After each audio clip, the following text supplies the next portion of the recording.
हजुरहरूलाई स्वागत छ मेरो च्यानलमा। आज मैले आलु पराठाको रेसिपी लिएर आएको छु। आलु पराठा बनाउनको लागि चाहिँ मैले 1.5 कप आटा र मैदा मिसाएर हालेको छु। अब यसमा चाहिँ हाल्नको लागि चाहिँ नुन थोरै आधी चम्चा हाल्दैछु, तेल 2 चम्चा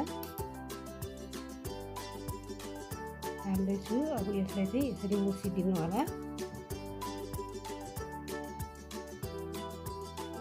मैले सबै मुसिसकेँ। अब यसमा चाहिँ थोरै पानी हालेर यसरी मुस्नु होला।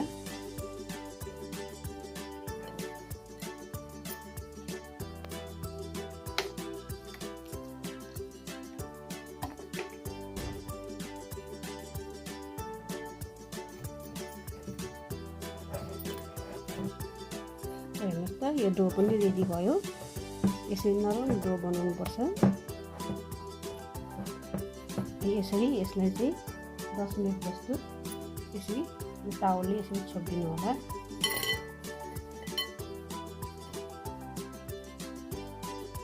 म अब पराठाको लागि चाहिँ फिलिङ बनाउँदैछु। अब मैले यो चाहिँ 6वटा आलु उसिनेर राखेको छु। म अब यो सबै आलु मुस्दैछु। ल हेर्नुहोस् त, मैले आलु मुसेर तयार गरिसकेँ। अब यसमा चाहिँ मैले 1 कचौरा प्याज हालेको छु चप गरेर। खुर्सानी 3टा काटेर हालेको छु। अदुवा चाहिँ 1 चम्चा, भुटेको जिरा आधा चम्चा, खुर्सानी आधा चम्चा, नुन चाहिँ स्वाद अनुसार, चाट मसला आधा चम्चा, चप गरेको धनियाँ लास्टमा, 3 चम्चा तेल, तोरीको तेल। हेर्नुहोस् त, अब सबै मिक्स गरेर यसरी फेरि एकचोटि यसरी मुस्नु होला।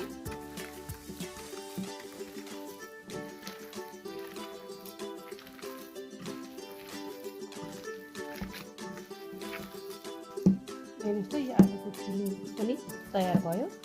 अब पराठा बनाउँदैछु।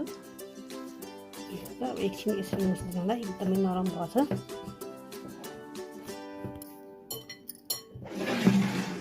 मैले पराठा तयार गर्न गएको छु।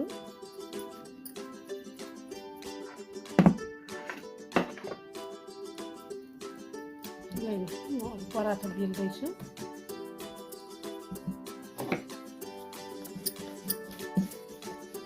डो चाहिँ अलि बाक्लो नै लिनु होला पराठाको लागि।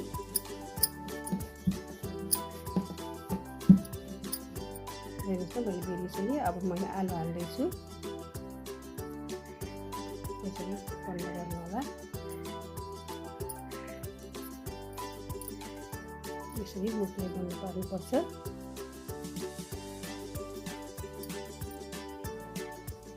आलु हालेर यसरी थिच्नु होला।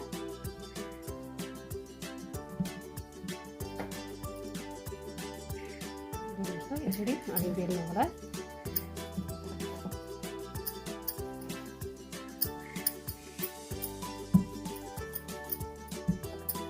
हेर्नुहोस् त, यो पनि तयार भयो। अब म चाहिँ प्यान बसाल्दैछु यो आलु पराठा बसाल्नको लागि। हेर्नुहोस् त, मैले प्यान पनि बसालिसकेँ। अब यसमा चाहिँ घिउ हालिदिनु होला।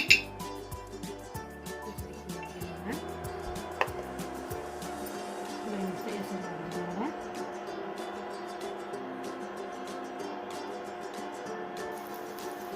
हेर्नुहोस् त, अब यसलाई चाहिँ यसरी पल्टाइदिनु होला।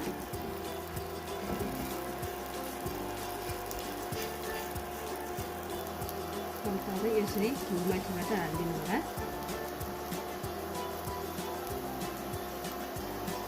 हजुरहरूलाई घिउ मन पर्दैन भने तेल हाले पनि हुन्छ, अनि बटर हाले पनि हुन्छ। मैले चाहिँ घिउ हाल्दैछु। पराठामा घिउ नै मिठो हुन्छ प्रायः जस्तो। अब यसलाई चाहिँ यसरी पल्टाइदिनु होला।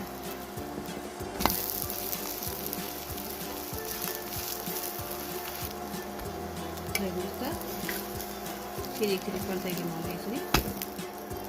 हेर्नुहोस् त, यो पनि पाक्यो। अब म सबै डोको आलु पराठा बनाएर प्लेटिङ गरेर देखाउँदैछु। हेर्नुहोस् त मैले प्लेटिङ जुन गरेर देखाइसकेँ। हजुरहरूले पनि यस्तै गरी घरमा बनाएर खानुहोला। हजुरहरूलाई मेरो भिडियो मन परे लाइक, कमेन्ट, सेयर, सब्सक्राइब गर्न नभुल्नुहोला। It's all about humanity.